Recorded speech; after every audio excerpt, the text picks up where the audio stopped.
And I know that each of you is up to this challenge because you are the mayor.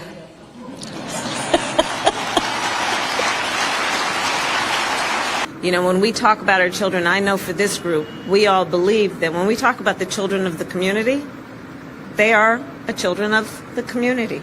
Everyone, from my mother, our teachers, the radio DJs, KDIA, Lucky 13, saying how important it was to conserve water. President Biden this week said he didn't learn about the severity of the infant formula shortage until April, but problems first emerged back at the Abbott plant back in October of 2021. An industry executive said they knew how bad this could get when the plant closed in February. You're the Secretary of Commerce. When did you first learn of this problem? I first learned about it, a couple of months ago. So this is April? This is a difficult issue, but yes, probably April. I'm not involved in the administration's response here, I should say, but I think they're doing a very good job. Awakening and connecting me in a deep way to my indigenous heritage was connecting with the Lakota Sioux in Standing. When I was at Standing Rock, surrounded by Native people, Lakota Sioux, Cherokee, all people coming together, and I looked around, it really just clicked that this is us. And the grace that they extended to say, no, you are relative, was really formative for me. And while we may not be and come from the same exact lineage, there is a commonality to that ancestry, and it's important for us to recognize that we were raised and we were told growing up that we were extinct, that Tainos don't exist, and it's really important for Puerto Ricans to understand that that narrative is being challenged right now. As it stands, prices today, including food, rents, and gas, are up 8.3% from a year ago.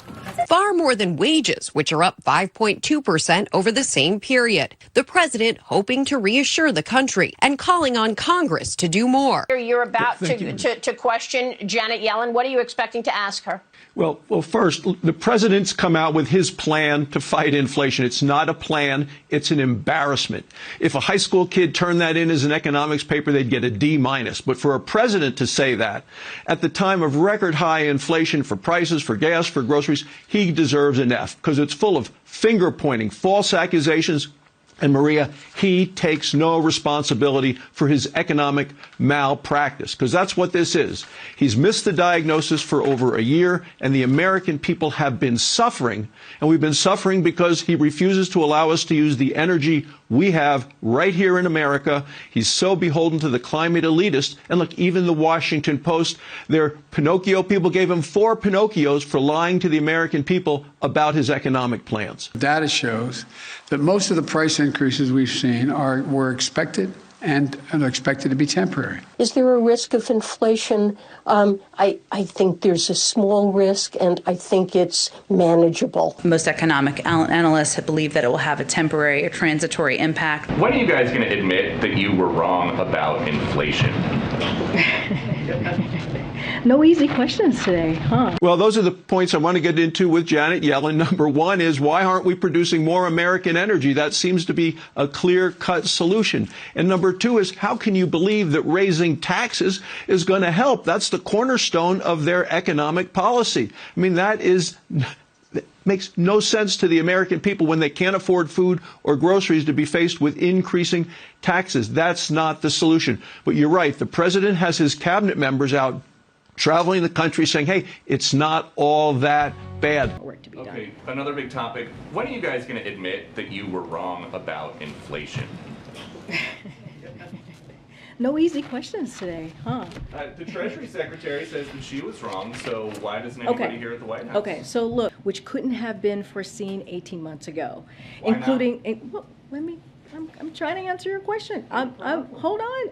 I was just getting to the why not, including. Look, I think I was wrong then. about the path that inflation would take. As I mentioned, there have been unanticipated and large shocks to the economy that have boosted energy and food prices and supply bottlenecks that have affected our economy badly that I at the time didn't fully understand. Just that I understand, the Treasury Secretary says that she was wrong, but the White House was not wrong about inflation. Here's the thing: we have achieved a historic recovery through an extraordinary. What we want to do is to make sure that everyday citizens have access, for example, can afford an electric vehicle where you wouldn't have to worry about the price of gasoline. That we're not at that place yet. So that's the plan. Fed up with skyrocketing gasoline prices? Just get an electric vehicle. At least that's the solution.